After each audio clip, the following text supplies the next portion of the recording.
All right, so you want to know one of the big mistakes that I see people who are selling web design and digital marketing projects makes over and over again. It's when you look at the project in the sales process as there's a clear beginning where we ask them a bunch of questions, then we give them a proposal, and then they're either going to say yes or no. When you look at the sales process that simply, you're missing out an opportunity to close more sales than you might be doing right now. Now, I don't blame you for thinking of it like that. Every book out there teaches you how to take somebody through a very rigid and strict sales process.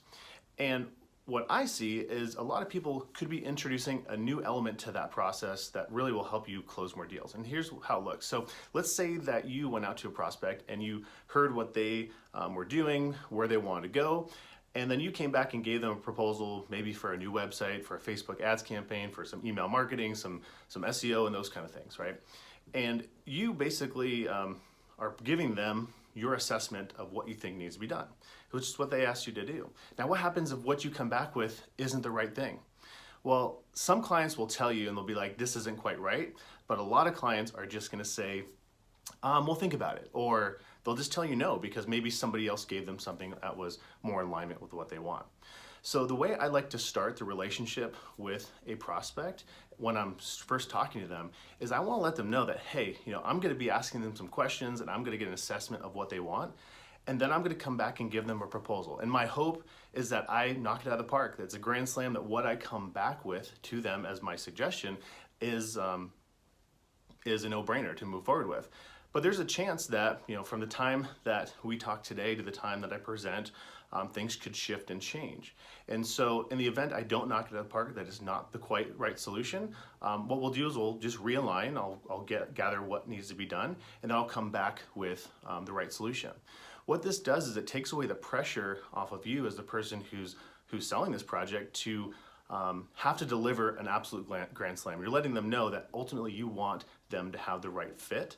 And in the event that something has changed, like maybe they're talking to a few of your competitors, and in that process of thinking about this and talking about the project with other people, things have shifted and changed.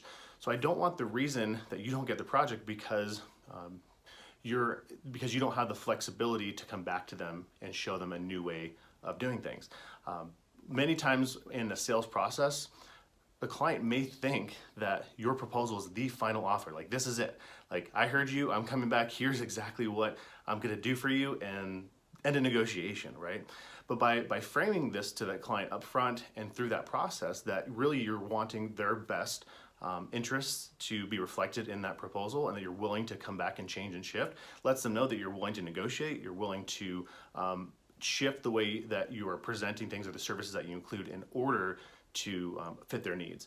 That's going to be something that a client's really going to appreciate, and it keeps the opportunity open for you and reduces the chances that you're in a situation where you've had a really great meeting with the client, but they didn't say yes, they didn't say no, and they just kind of are not really committing there. So when you make it really clear that you're open to a realignment, in fact, not just open to it, but really see it as a necessary part of the process in them getting what they want, that's going to make a big difference for you.